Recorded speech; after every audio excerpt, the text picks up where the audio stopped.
Hey, it's Dean. I'm back again. I'm your multi-genre music man. I am gonna do another Mr. Ballen video. This is gonna be the last one of the night. It's 31 minutes long, 31 minutes 2 seconds. With my talking in the middle, it might be a little bit longer, but hopefully there won't be too much talking, so we should be able to get to it. I wanted a scary one for the last one for tonight. This is called The Scariest Surgeon on Earth. And the picture shows a guy with like a scar that goes right down the middle of his forehead. So it should be interesting to see. So let's get to it. The Scariest Surgeon on Earth by Mr. Ballen. In 2019, a family of 4 moved into a new house in a quiet suburb in Hawaii. They loved it until they discovered the dark secret their house held. This story is easily one of the spookiest true stories I have ever come across. But before we get into today's story, if you're a fan of the strange, dark, and mysterious delivered in story format, then you've come to the right place because that's all we do, and we upload once a week. So, if that's of interest to you, when the like button calls your restaurant to place a very long and complicated order for delivery, let them finish in their entirety before telling them they are outside of your delivery range. Also, please subscribe to our channel and turn on all notifications so you don't miss any of our weekly uploads. That's funny. Let's get into today's story. Sorry, you're out of my delivery zone. Take that order and put it where the sun will shine.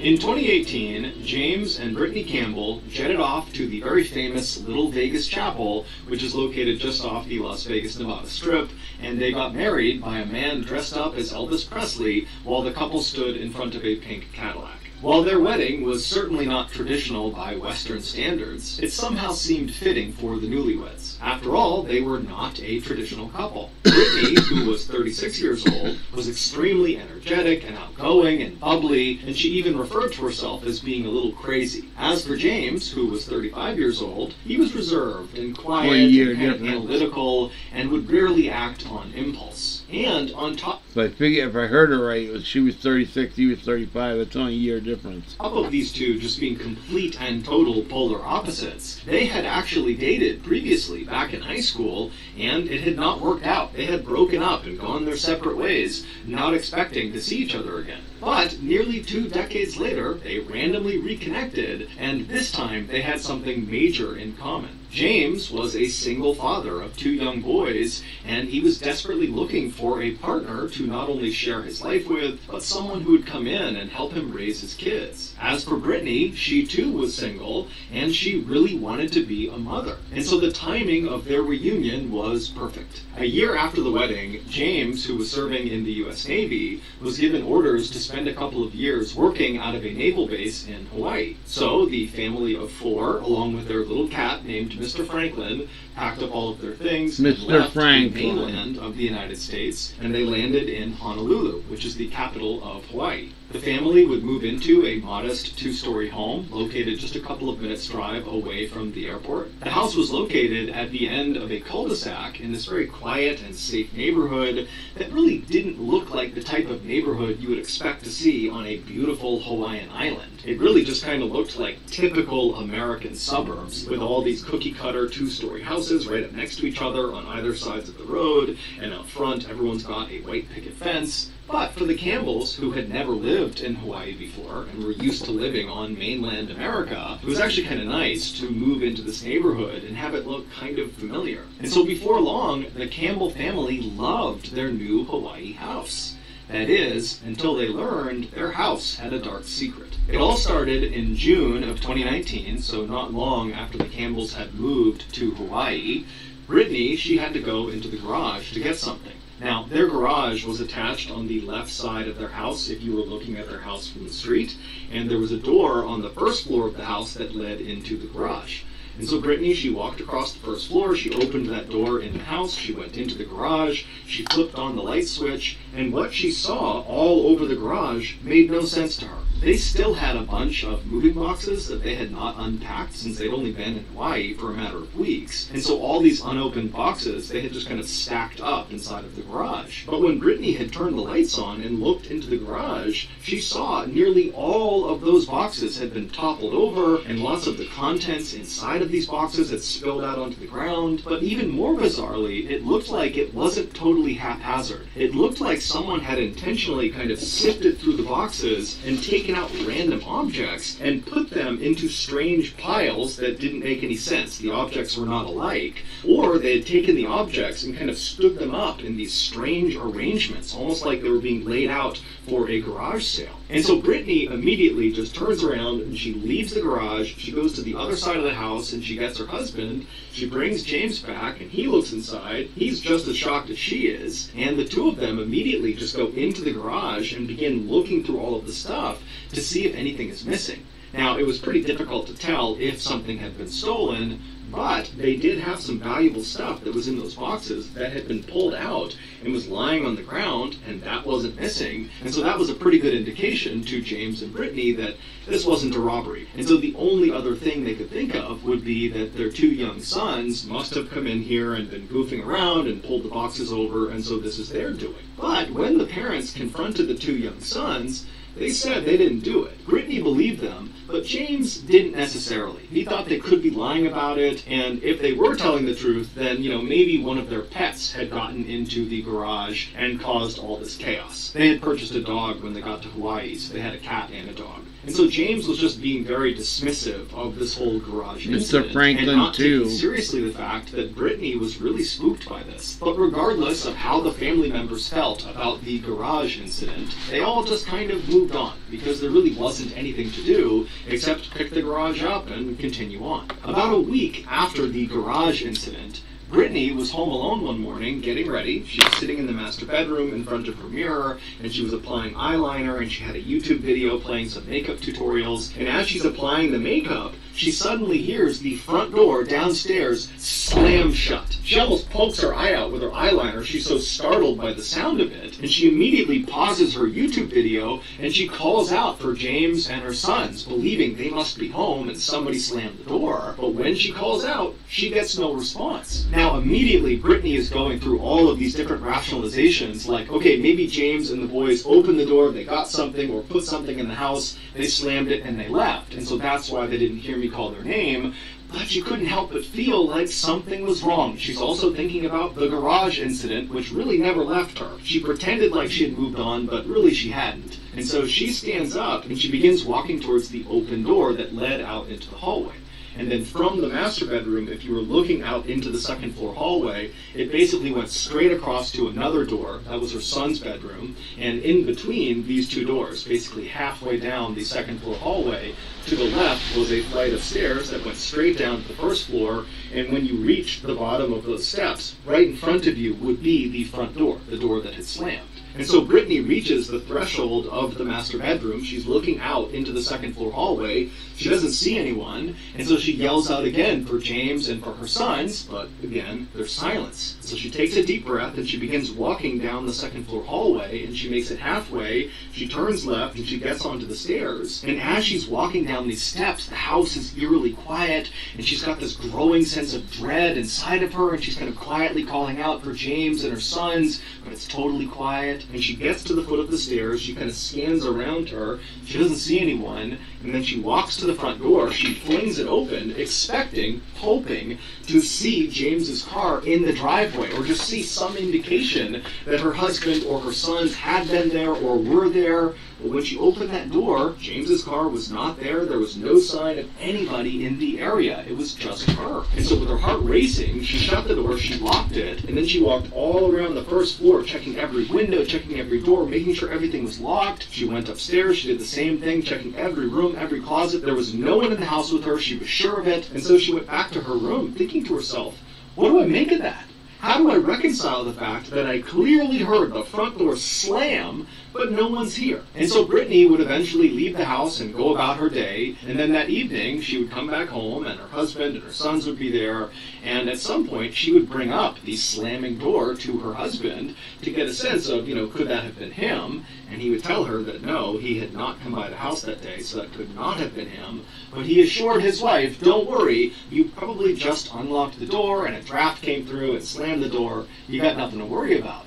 But Brittany would tell her husband that that was just not possible, that she always shut the door. She always shut and locked the door. So the idea that she had forgotten to lock it and had left it partially ajar enough to the point that a draft could slam it the way it did, it just didn't make any sense.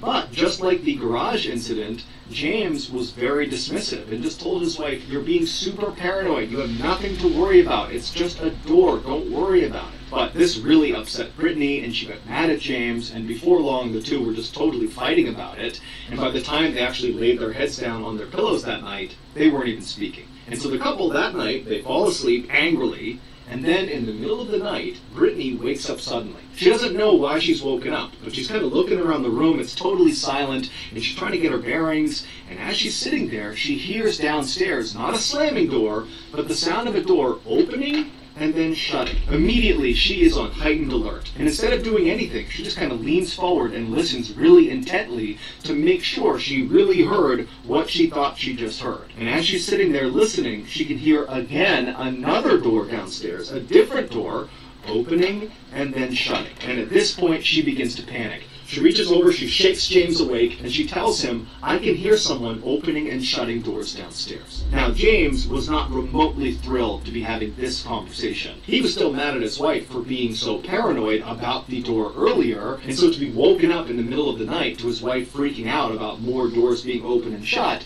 he was just really upset. And so he sits up, he's totally annoyed, and he's not ready to really take seriously anything Brittany is saying, and Brittany's picking up on this. And so finally, she just says, James, did you lock the front door before you went to bed? So James is like, yes, I locked the front door. I'm telling you, you're hearing things. There's nothing going on in this house. But Brittany was not convinced, and she says, you know what? You can think nothing's going on, but I'm going downstairs to make sure no one is in this house. And so Brittany would get out of her bed, she'd walk over to the open door that led into the second floor hallway, and as soon as she looked out, she didn't see anything, she didn't hear anything, and so very slowly she began walking down the second floor hallway until she reached the top of the stairs. And at that point she turned and looked downstairs into the pitch black first floor. She was terrified, but she knew she had to go down there to make sure her family was safe. So down the stairs she went, and when she got to the bottom of the stairs, she saw right away the front door was unlocked. Brittany's thinking, why would my husband tell me he locked the door if it's not locked? And so then Brittany's thinking, okay, my sons must have gotten out of bed, and they must have unlocked the door. That's what I'm hearing. I'm hearing these doors opening and shutting because my sons are down here somewhere, and they're the ones causing all this noise. And so Brittany kind of felt relieved for a second, because this seemed like what must be going on. But after locking the front door and then searching the whole first floor, she didn't find her sons.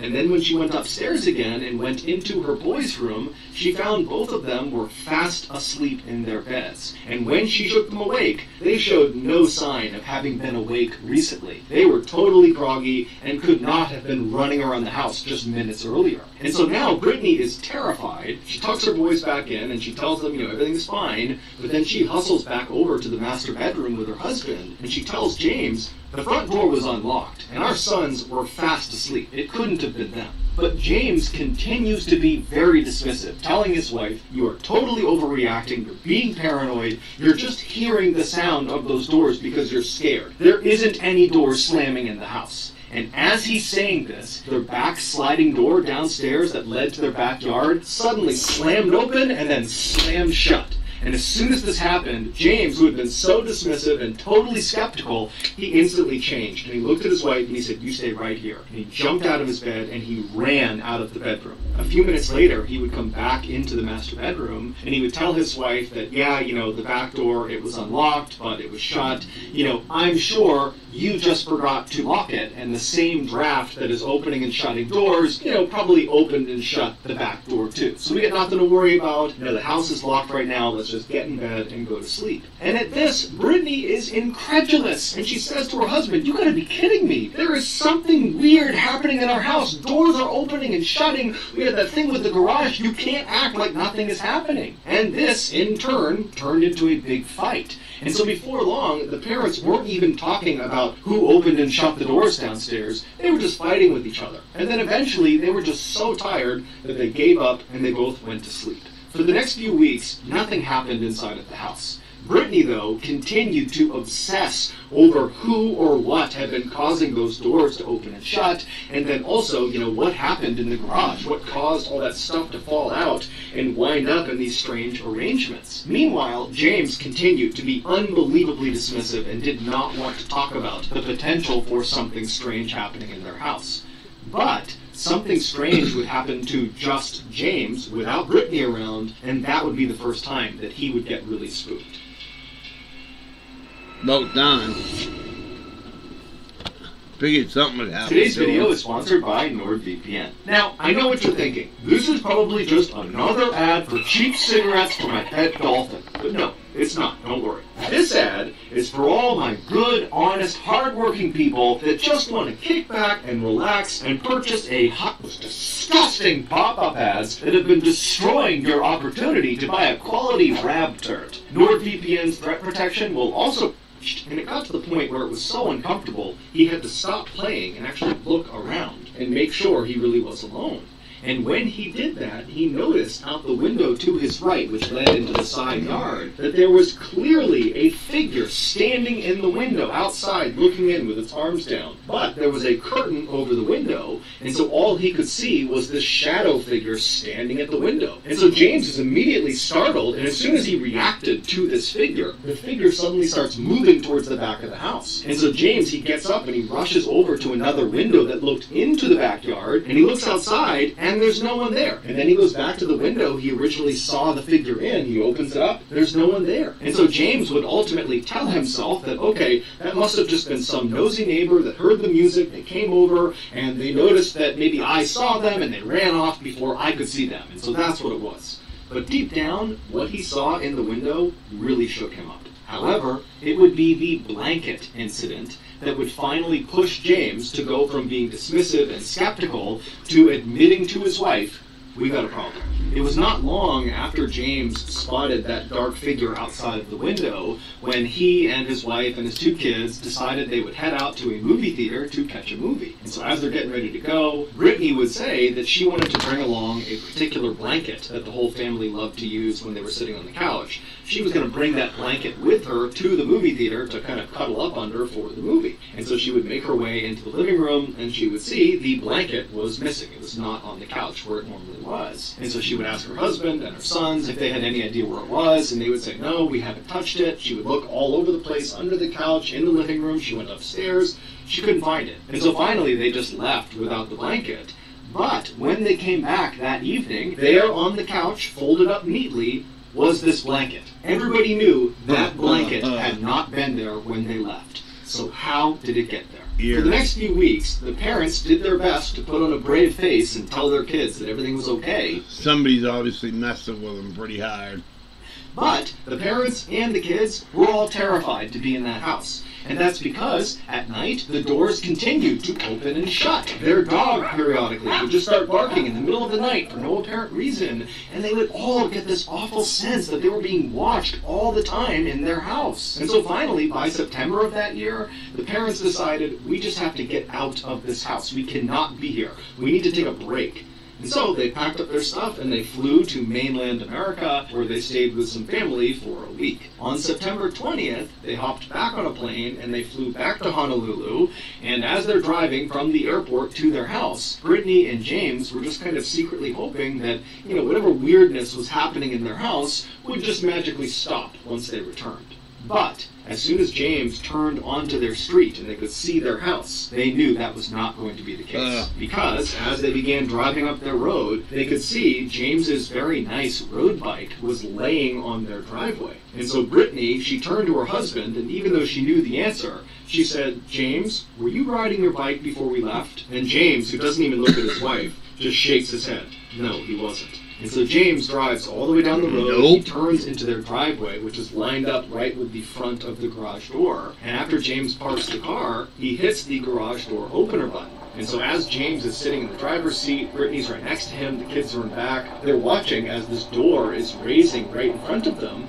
And as soon as they can see into the garage, they see everything in their garage has just been completely trashed. Things are not just dumped out, but things have been ripped apart and shredded as if a wild animal had been let loose inside of the garage. James immediately said to his wife, "We've been robbed." And then he hopped out of the car and then turned and told his kids, "You stay in the car, do not get out." And James, he went over to the side of the house and got a sledgehammer for protection and made his way to the front door. Meanwhile, Brittany would be on the phone with 911 to report that someone had broken into their house. A few minutes later, James was inside of his house and he saw the entirety of his house was just like the garage. It had been completely ripped to shreds. But amidst the chaos were those kind of strange piles of random objects, much like they had seen in that first garage incident where the things inside of the boxes had been stacked in kind of strange piles and arrangements. And so James is looking around his first floor and he's seeing stacks of coasters and books and electronics. But what really got James's attention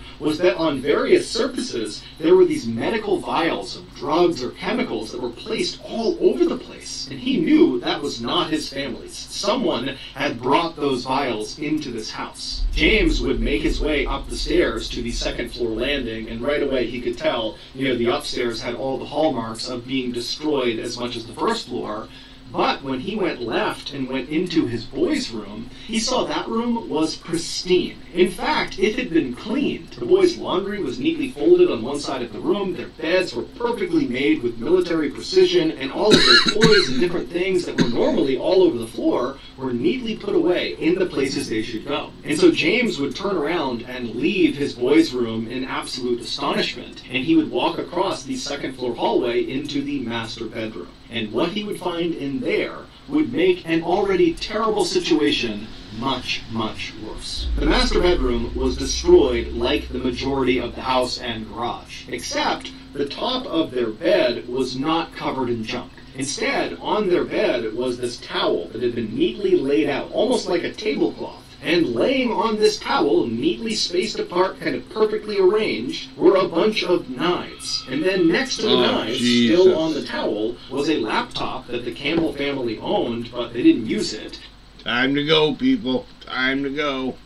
It did work, but it just kind of sat in the master bedroom, and this laptop was sitting on this towel, and it was open, but the screen had turned off.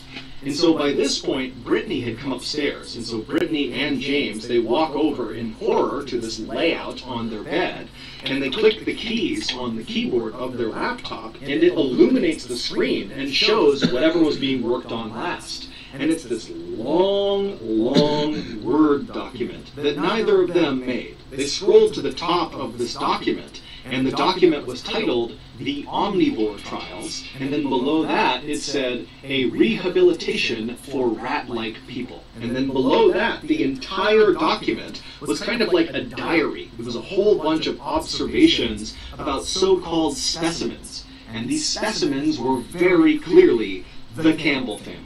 And these observations made about the Campbell family were very intimate. In fact, the only way to garner these observations were if you were watching the Campbell family right up close, almost on an hourly basis for days, weeks, months at a time. These observations ranged from what time the Campbell family liked to watch TV to what James and Brittany talked about behind closed doors in their bedroom, including their struggle to have a child, something they were not talking about to their family. But in this document, the author of the Omnivore Trials would talk about how the creature, which was referencing Brittany, needed to stop trying to have another baby and instead focus on the children she already had. Toward the end of this really lengthy document, the author of the Omnivore Trials came to a shocking conclusion. That in order to rehabilitate these rat-like people, the Campbells, the author would have to perform several surgeries on the specimens.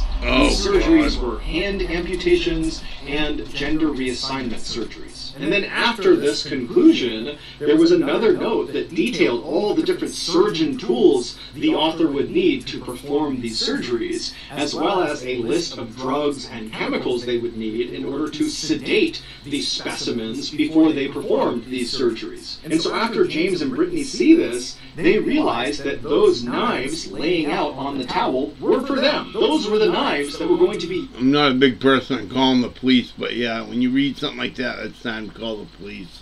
Used for the surgeries. And all those weird vials, those medical vials they saw all downstairs, those were likely the drugs that would be used to sedate them, so they could go under the knife. 15 minutes before James and Brittany went into their house and discovered the knives, the medical vials, and the laptop, James grabbed that sledgehammer and walked to the front door while his wife called 911. And so James, he gets to the front door, he puts his key into the lock, he unlocks it, and with the sledgehammer in one hand, he attempts to push the door open.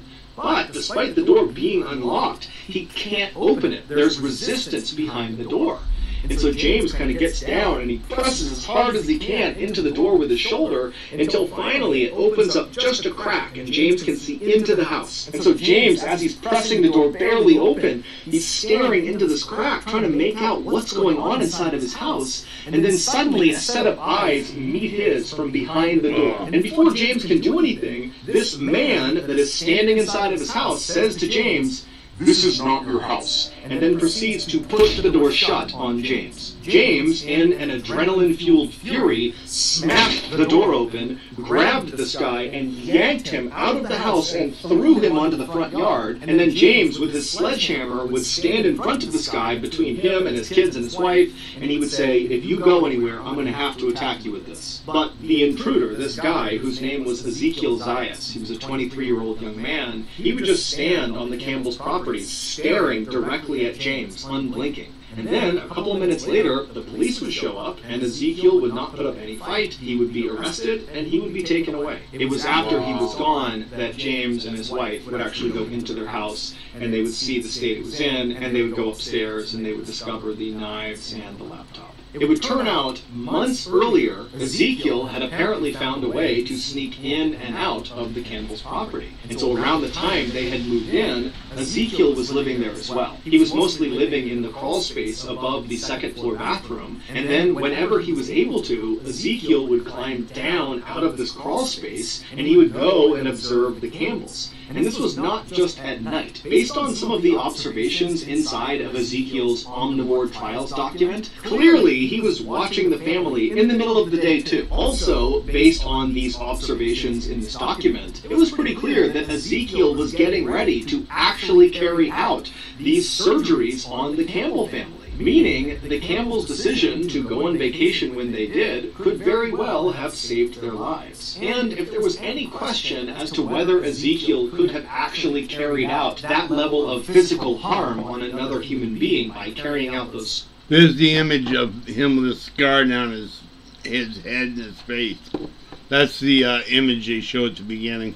Surgeries. Well, after he was arrested for what he did to the Campbells, while he was in jail, he beat his cellmate to death. Allegedly. Although a guard literally walked in and saw Ezekiel punching and kicking and beating this guy, and then he died. But technically the trial is not over, so it's allegedly. Ezekiel is currently in a state hospital, and they are trying to determine if he is fit to stand trial for what he did to the Campbells and for what he did to his cellmate. Even though it might be self-explanatory at this point in the video, it's worth pointing out that we have no idea what Ezekiel's motives were for why he did the things he did to the Campbell family, or what he was looking to achieve with the so-called Omnivore Trials. We also don't know why he allegedly killed his cellmate. As for the Campbells, this whole experience was so traumatic that they did not stay at their Hawaii house. They moved, and as of today, their whereabouts are unknown. It's the way they So should keep that's going to it. do it. If you got something out of today's episode and you haven't done this already, when the like button calls your restaurant to place a long, complicated order for delivery, wait until they're completely done to tell them they are out of your delivery range. Yeah, please hit the like button, share on Facebook, Twitter, Instagram. Hit the subscribe button if you haven't already. Hit the bell if you haven't already. Like this video if you haven't already. And send it on to Facebook, Twitter, Instagram, any way you can. Leave a comment below if you'd like. Get back to people usually the same day or the next day. This will be my last video of the night. This is kind of a long one, so I'm going to bed. So, yeah, if you have any comments or questions, you can leave them on the comment section. I'll get back to them tomorrow. Talk to you all tomorrow. This will be the last video. I'll see you all then. Talk to you later. Dean signing out. Have a good day.